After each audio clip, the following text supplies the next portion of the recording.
6-2, 6-2 victory in an hour 36, a time-efficient start to this French Open. And as we join you from the Alfa Romeo desk, we say hello to the world number one, Novak Djokovic, as he gets into round two. Man, there's a lot of ways to break down that match. You won all but 5 of the points on your second serve in that match. Good start in your mind?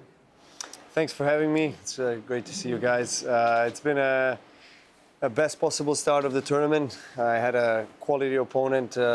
One of the leaders of the next generation has had a couple of scalps, beating Nishikori, Dominic Thiem in some big tournaments. So obviously, coming into the match, I had to be very sharp from the beginning. I made a break of serve first game, and obviously that relaxed me a little bit. And I thought I was winning most of my service games quite comfortably.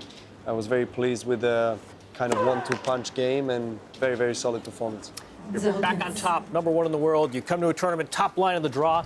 What's the greatest satisfaction you take from being number one in the world?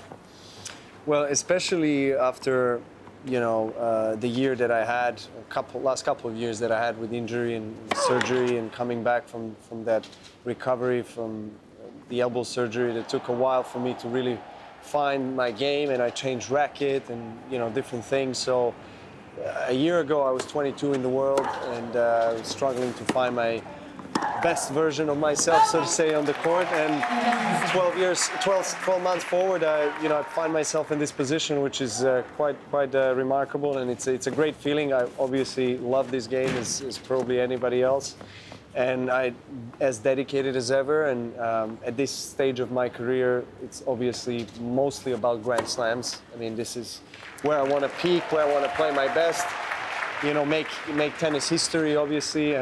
But being in a position of number one of the world is a responsibility as well, and it's an incentive more to keep going and being professional and trying to be consistent throughout the entire year. The difference between now and last year, obviously you were coming off the elbow problem, and that led to results that were not customary for you. Is it more that you're physically 100% now, or is it more that your confidence is different now than a year ago? I think everything together, really. I mean, when you have a major injury like that and that takes you off the tour for 6-7 months, and then you have a surgery, and that requires time to really adjust to the new changes. Then you change a racket and so forth. Those are some major changes that I've never had in my life, and so I was challenged on every level, to be honest, physically, mentally, emotionally. But I'm very pleased with the way I've managed to bounce back, and I think that win in Wimbledon was probably the great springboard. Speaking of bouncing, everybody marvels at your fitness regimen. I have to ask you, what in the world happened in the gym here a couple days ago when you were working the medicine ball? I think we have the tweet here. Oh my gosh, yeah, this traffic cones. This is a no-go zone. Yeah, I've had a little accident.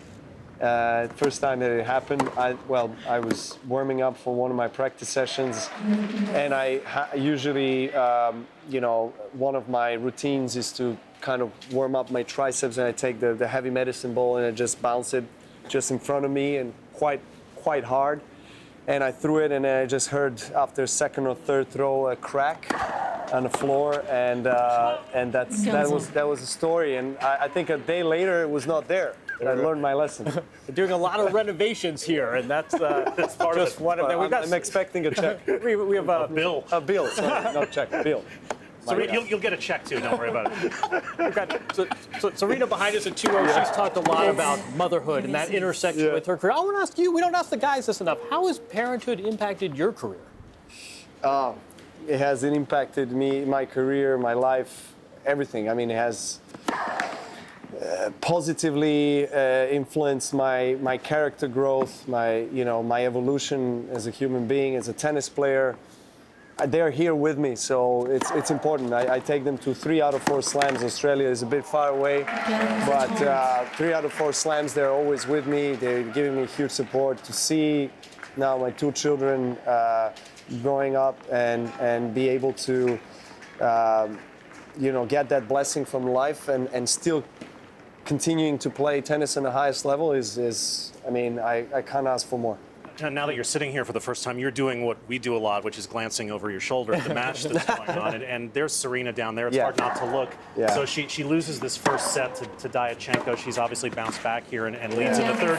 When you find yourself in that situation, Novak, as a top player, is there sort of an undercurrent of belief that simmers under the surface that makes you believe you're going to get back into a match like this? Does that exist? Is that what she's drawing on right now? You know, she's the greatest ever. I mean, female tennis player and one of the most popular athletes of all time. She's great. I mean, look, every time she steps on the court, there's a huge amount of pressure and expectations. Regardless of her ranking, everybody expects her to win any match she plays. So it's normal that she has a slower start, but here you are, she has double break. It's all good, it's all good. Serena is there. She's fine. We'll get you a bill and a check. I think the check is going to be bigger than the bill. Congrats on the win. We'll see you against Laxton in a couple of days. Thanks. Novak Djokovic, world #1, cruising towards what he hopes will be Roland Garros title #2.